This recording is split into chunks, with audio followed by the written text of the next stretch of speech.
Douglas visits the scrapyard. One evening, Douglas, Kelly, and the Fat Controller at the yards, they had a special meeting to talk about. And then the Fat Controller began his meeting.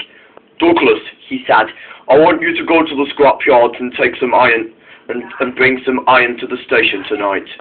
Yes, sir, said Douglas. But can I at least what? Said the Fat Controller. Nothing, sir, said Douglas. Besides, I have got Toad with me, said Douglas. He'll accompany me, though. Very good, said the Fat Controller. Enjoy your trip to the scrapyard. Be careful at the scrapyard, Douglas, said Kelly. Oh, I will, said Douglas, and Douglas puffed away. Toad did not like going to the scrapyards because he can always remember those times when he and Oliver were scrapped once, and then he can remember that, and then he could always remember that good part when he and Oliver were saved by Douglas. They went past by the engine shed, and then Douglas continued along his way, and then, at last, he arrived at the scrapyards. Douglas's driver and fireman were surprised. I'm glad there are no diesels here, he said, or else. Who knows, said Douglas. But Toad was very scared. He did not want to get scrapped again, and with that, he remained calm.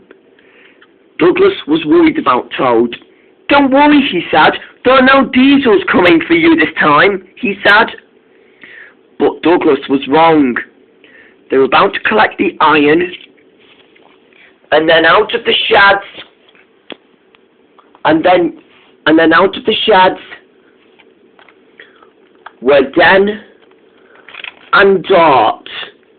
They were in the sheds once before with Diesel, and then they were letting out, and instead they were causing too much mischief. They found some trucks to take to the scrapyards, and then bumped the trucks. They were almost scrapped. They were almost ready to get scrapped. Den was pulling the trucks into the smelter's shed. The trucks were afraid. They shivered a little. Dart then joined in, watching the trucks get tortured.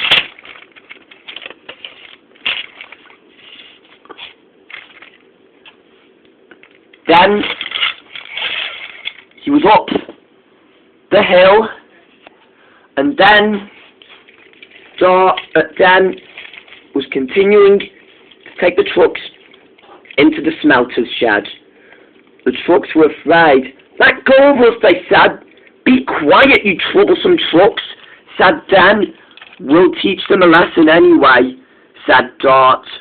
And Den knew Dart was right. Douglas kept quietly. He was going to free the trucks. We're going to free those trucks, said Douglas. What about Toad, said the fireman. Don't worry, said Douglas's driver. And with that, Douglas had already shunt his goods train and towed into a siding. So Douglas was off to get the trucks. Maybe we'll sneak up upon them, said Douglas. Not now, said his driver, or otherwise they'll realise we're spying on them. Then Douglas found the trucks. The trucks knew they were going to be saved, and at last they were going to be saved. Douglas was coupled to them and puffed away. Then there was trouble. Hey, look, said Den. The trucks are moving like magic. I don't think they're moving like magic, Den, said Dart.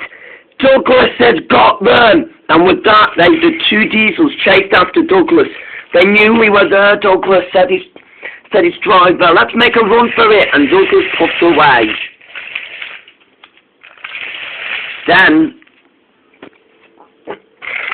Dart And then we're after Douglas. "Come back here," said the two diesels. Douglas didn't dare hand the trucks over to the diesels, and he puffed away where he left Toad and the other goods train.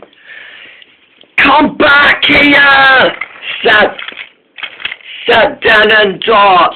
Then there was trouble. They went straight into middle of the track, into middle of the tracks, and off the rails they went. Dan and Dot were derailed, and their wheels were already damaged.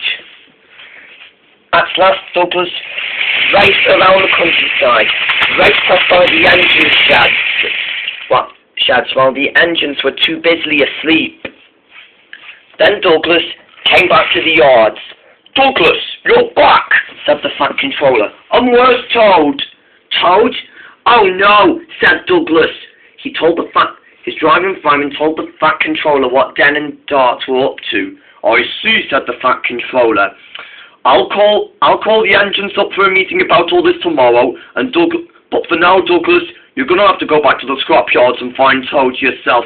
"I'll try," said Douglas, and at last Douglas puffed away as fast as he could carry him. "What have I done?" said Douglas, and with that he was out of the yard to find Toad.